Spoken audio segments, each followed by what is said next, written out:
Olá, muito buenas tardes a todos. Continuamos com estes temas de direito romano para estas ciberclasses em tempos de la pandemia, em que não podemos estar com nossos alunos de forma presencial.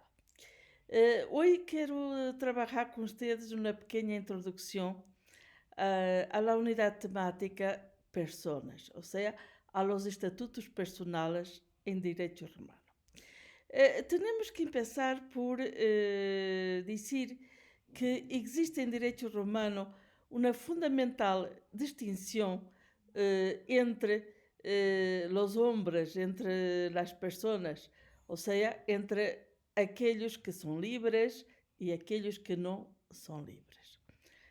Los libres, este estatuto que chamamos el Estatuto de la Libertad, Status Libertatis, podiam ser ingenui se haviam nascido livres e nunca haviam sido escravos em direito, ou bem libertini se haviam nascido escravos e com posterioridade haviam alcançado o estado de liberdade.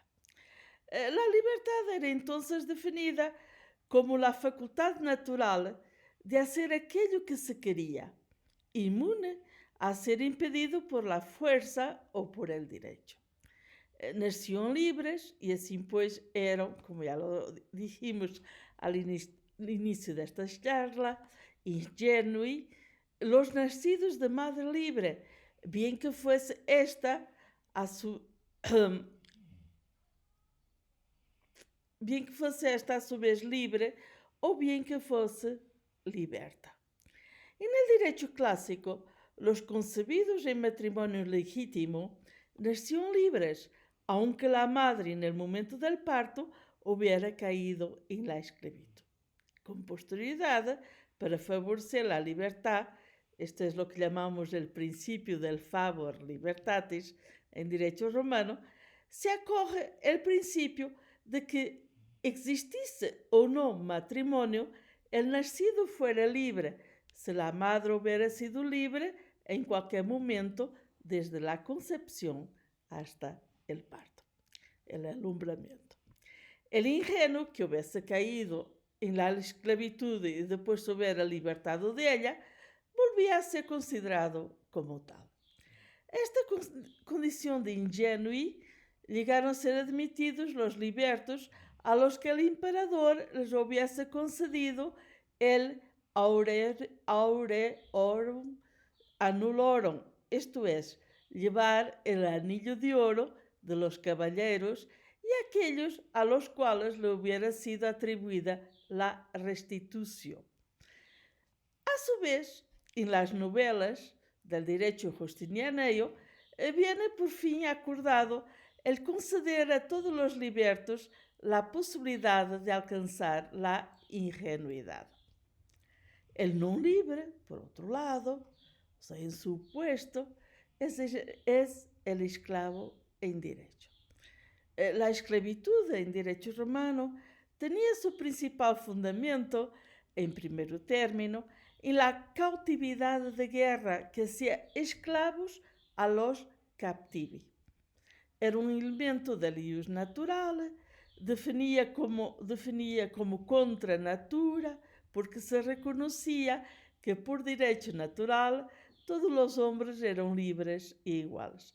E aqui é uma fundamental diferença entre o direito romano e o direito grego, em particular entre os jurisconsultos romanos e, por exemplo, filósofos gregos como Aristóteles. No obstante, atenção, desde um princípio hasta a idade de la reforma justiniana, a esclavitud foi sempre admitida no mundo romano, como em quase todos os outros pueblos da antiguidade, e considerada plenamente legítima, contrariamente a nosso mundo contemporâneo, segundo o direito positivo de Roma. El esclavo era considerado en derecho romano una res, lo que no quiere decir que no tuviera un estatuto jurídico de ser humano, pero sí era una cosa en términos de derechos reales patrimoniales. Y así pues, como objeto y no sujeto de derecho sobre el cual se podía constituir la propriedad, el usufruto, la prenda, y como tal cosa podia ser vendido, arrendado, donado, possuído. Totalmente privado de capacidade jurídica, não podia ser titular de direitos de família, de propriedade, de obrigações, de sucessões, nem podia promover ou ser citado em juízo. Por lo tanto, não era possível o matrimônio entre livres e esclavos, nem entre esclavos mesmos, sino solo uniones de hecho, como el contubernio, aunque sí permanentes. E com os nascidos destas uniones não se estabelecia vínculo alguno de parentesco, seguindo ellos, em todo o caso, la condición de la madre, como ya lo vimos con anterioridad. Por outra parte, el esclavo não tinha um patrimônio próprio e, se, teniendo la capacidade de hacer, realizava válidas adquisições, estas iam directa e necessariamente a su dominus, ou seja, al proprietário del esclavo, que, por outro lado, não podia ser obrigado por los negocios del propio esclavo. Pero esto ya lo veremos en la parte de obligaciones y contratos. Por otra parte, si bajo este mismo aspecto, tenemos que enfatizar que el esclavo continuaba sendo considerado como hombre y, por lo tanto, esto nos lleva a hablar de un aspecto muy interesante en el campo del derecho sacro y para el derecho penal público. Respeito ao primeiro, não se hacía regra de distinção entre livres e esclavos. E enquanto ao segundo, el esclavo era responsável por los crimes cometidos. Para los delitos privados, por el contra, no. Respondía el propietario, que podía, sin embargo, librarse de su responsabilidad consignando al ofendido, o sea, entregando el culpable al ofendido. Quanto à condena penal por la qual os condenados à morte ou a trabalhos forçados, esta era outra causa de esclavitud em direito, por la qual os indivíduos perdiam a liberdade e eram considerados servi pene. E no direito justiniano, ao qual já hemos hecho referência, sin embargo, tal esclavitud iba referido solo a la pena capital. Quanto a la cuestión de la tercera causa de la esclavitud, la venta. Partindo del principio de que el ciudadano, por lo general, não podia ser esclavo em Roma, antigamente, ou seja, em tempos del direito hereditario, del direito arcaico, la venta devia realizar-se trans Tiberim, isto é, fora del território romano.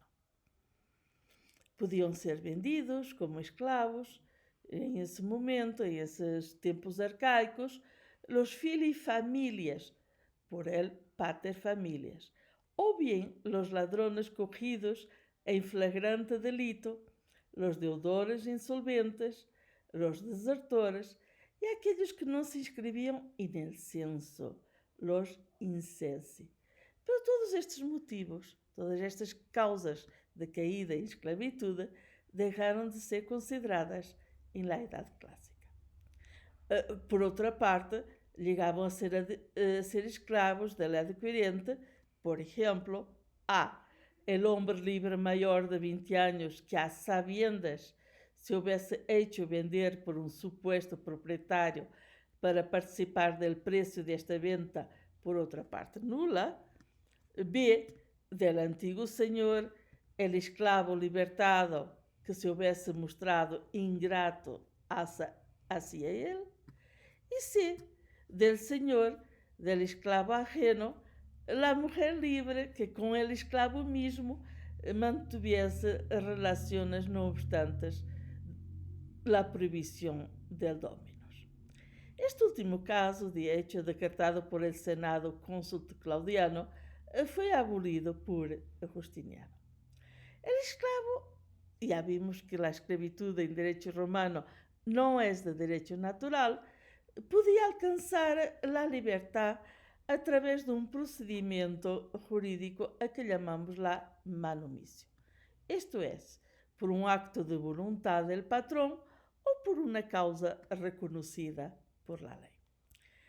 Las manumisiones asumen la forma de civiles o de pretorias. Las manumisiones civiles se daban en forma solene y eran de 3 géneros: censo, vindicta, testamento. Y las manumisiones pretorias eran manumisiones informales que se davam basicamente de 3 maneiras: inter amicos, per epistome e per mensum.